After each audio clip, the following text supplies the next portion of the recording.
Pendant des siècles, l'Empire romain a été synonyme de pouvoir absolu. Son étendard flottait de l'Atlantique à l'Euphrate, du désert du Sahara aux plaines de l'Europe du Nord. Il régnait sur des millions de personnes, construisait des routes éternelles, des villes colossales et une armée redoutée dans tout le monde connu.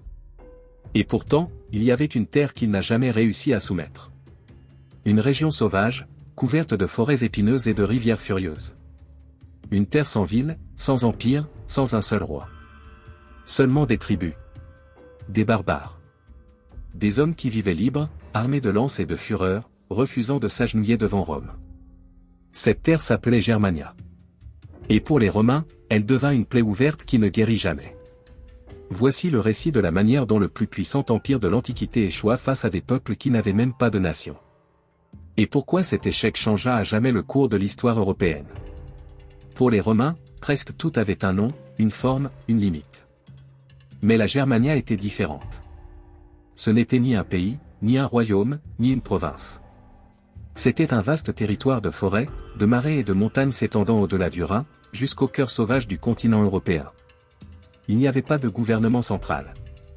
Pas de capitale. Juste des dizaines de tribus dispersées, chacune avec son propre chef, ses propres lois, ses propres dieux. Certaines étaient nomades. D'autres, sédentaires. Toutes indépendantes. Et toutes profondément méfiantes envers tout pouvoir extérieur. Ce furent les Romains qui, incapables de comprendre une telle fragmentation, décidèrent de leur donner un seul nom, Germanie. Jules César l'écrivit lors de ses campagnes en Gaule.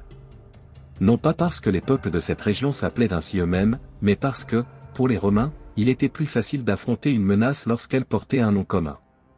Mais la Germania était tout sauf commune. C'était une terre qui échappait à la logique romaine. Une région sans route, sans colonnes, sans forum ni temple de marbre. Et pourtant, pleine de fierté, de mémoire et de résistance. Rome, c'était l'ordre. C'était la hiérarchie, les lois écrites, les structures de pouvoir bâties sur le marbre et l'acier. Dans l'Empire, chaque citoyen avait sa place. L'empereur au sommet, suivi des sénateurs, magistrats, commerçants, soldats et esclaves. Une machine parfaitement huilée pour conquérir et gouverner. La Germania, en revanche, était l'opposé. Pas de sénat, pas d'empereur. Les tribus germaniques vivaient de la terre, de la forêt et du combat. Elles ne suivaient pas de lois écrites, mais des coutumes orales transmises de génération en génération. Chaque tribu élisait ses chefs lors d'assemblées libres. En temps de guerre, elle nommait des chefs temporaires, choisis pour leur mérite, et non pour leur lignée. Tandis que Rome construisait des routes droites, les Germains se déplaçaient par des sentiers cachés. Là où les Romains érigeaient thermes et théâtres, les Germains vénéraient les arbres, les lacs et les montagnes. Leur religion parlait d'Odin, de Thor et d'esprits anciens qui habitaient la brume et le tonnerre. Pour les Romains, c'étaient des superstitions. Pour les Germains, c'était leur essence même. Ce sont deux visions du monde qui ne pouvaient se mélanger. L'une cherchait le contrôle. L'autre, la liberté. Et ce choc était inévitable. Rome ne supportait pas les vides sur sa carte. Et pour Auguste, premier empereur de l'Empire, la Germania était une tâche qu'il fallait effacer. Non pour l'or ou la gloire, mais pour la stratégie. Car de l'autre côté du Rhin vivaient des tribus qui franchissaient la frontière, pillaient les villas et disparaissaient dans les forêts. Ainsi commença une campagne ambitieuse, transformer la Germania en une province romaine de plus. Tribu après tribu, les légions avancèrent. Certaines furent défaites au combat. D'autres se rendirent sans combattre, séduites par les promesses de l'ordre romain, route, commerce, stabilité. Il semblait que le rêve d'Auguste allait se réaliser. La Germania allait être domptée. Pour consolider cet avancement, un gouverneur fut envoyé, Publius Quinctilius Varus. Ce n'était pas un général, mais un homme politique expérimenté. Rome ne pensait plus avoir besoin d'une armée, mais d'un administrateur pour instaurer impôts, recensement et lois. Mais ce fut une erreur. Varus arriva en Germania en se croyant empereur. Il imposa des tribus, dicta des lois sans écouter et traita les chefs tribaux comme des vassaux ignorants. Il ne comprenait pas que beaucoup de ces peuples n'avaient pas été conquis par le sang, mais par la confiance. Une confiance qu'il brisa. Et au milieu du mécontentement, une figure émergea en silence. L'un des leurs. Un homme qui parlait latin, connaissait la discipline romaine et les faiblesses de son armée. Son nom était Arminius.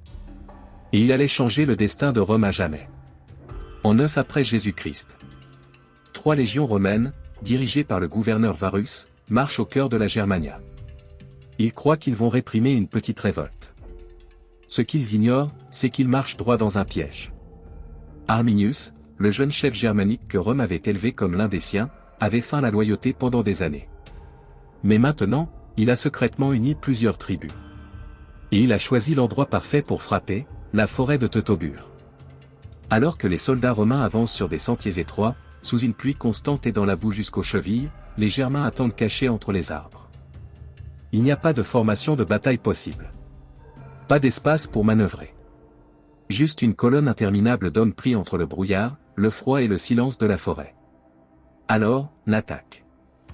Des milliers de guerriers germaniques se jettent sur les deux flancs. La surprise est totale. Le chaos s'empare de la colonne romaine. Il n'y a ni ordre, ni stratégie, seulement du désespoir. Varus tente de réorganiser ses hommes, mais c'est inutile. Les légions sont décimées, l'une après l'autre. En 3 jours de carnage, l'armée romaine est anéantie. Varus, acculé, se suicide. La défaite n'est pas seulement militaire. Elle est symbolique. C'est la première fois que Rome subit une humiliation d'une telle ampleur sur un territoire qu'elle croyait déjà sien. Et à partir de ce moment, tout change. Rome n'était pas habituée à perdre. Et encore moins à perdre ainsi. La nouvelle du massacre de Teutoburg fut un tremblement de terre qui ébranla les fondations de l'Empire. 3 légions, plus de 15 000 hommes, disparus dans la brume d'une forêt lointaine. Il n'y eut ni prisonniers, ni rançon. Juste des corps, des lances germaniques, et le silence. L'empereur Auguste, l'homme qui avait transformé la République en empire, fut dévasté. Les historiens racontent que, nuit après nuit, il répétait d'une voix brisée. Varus, rends-moi mes légions. Mais il n'y avait aucune légion à rendre. Le désastre en Germanie n'était pas seulement militaire. Il était psychologique. Pour la première fois, Rome ressentit la peur. La peur de l'indomptable.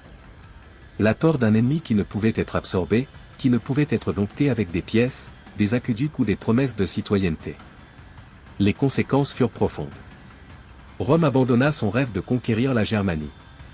Non pas parce qu'elle manquait de force, mais parce qu'elle comprit que certains peuples préféraient brûler avec honneur plutôt que de vivre sous des lois étrangères.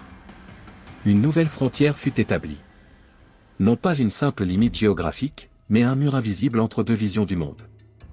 À l'ouest du Rhin, civilisation, ordre, autorité du César. À l'est, forêt sauvage, liberté tribale, esprit rebelle. Dès lors, chaque empereur qui regardait vers la Germanie le faisait avec respect et prudence. Car dans cette forêt, Rome ne perdit pas seulement des hommes. Elle perdit son illusion d'invincibilité. L'écho de Teutoburg ne s'éteignit pas avec le temps. Au contraire, il devint un symbole. Un rappel éternel que même le plus grand pouvoir peut échouer lorsqu'il sous-estime la volonté d'un peuple. Pendant des siècles, la Germanie resta une terre de tribus. Il n'y eut ni unité, ni empire, ni drapeau commun. Mais il y eut une mémoire partagée, celle de la nuit où ils vainquirent Rome. Celle de la fois où des hommes libres s'imposèrent face à la machine de guerre la plus redoutée du monde antique. Et cette mémoire survécut. Génération après génération. Tandis que Rome poursuivait son histoire, avec ses gloires, ses crises, son déclin, les forêts germaniques préservaient une culture rebelle, indomptable, capable de résister à des siècles d'assimilation. Paradoxalement, Rome ne tenta jamais de reconquérir la Germanie. Mais la Germanie conquit Rome, des siècles plus tard, lorsque ces mêmes peuples barbares qui avaient résisté jadis franchirent les frontières affaiblies de l'Empire et le firent tomber de l'intérieur. Parmi eux se trouvaient les descendants d'Arminius. L'histoire est ironique. Rome perdit une bataille et crut se retirer avec dignité. Mais dans cette retraite, elle laissa une graine. Une graine de résistance qui, des siècles plus tard, grandirait comme une vague irrésistible. Ce ne fut pas une victoire immédiate. Ce fut une vengeance différée. L'héritage de Teutoburg n'est pas seulement militaire. Il est humain. Il nous rappelle que le pouvoir sans sagesse devient arrogance.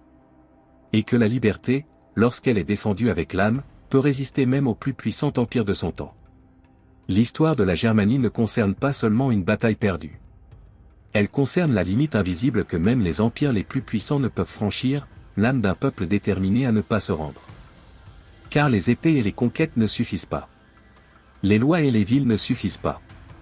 Si un peuple ne livre pas son esprit, il ne pourra jamais être totalement gouverné. Et les Germains ne le livrèrent jamais.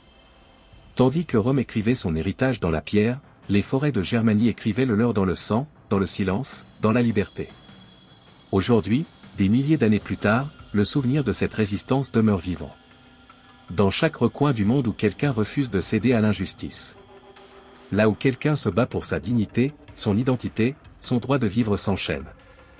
La Germanie nous a appris que l'histoire n'est pas toujours écrite par les vainqueurs. Parfois, elle est écrite par ceux qui refusent d'être vaincus.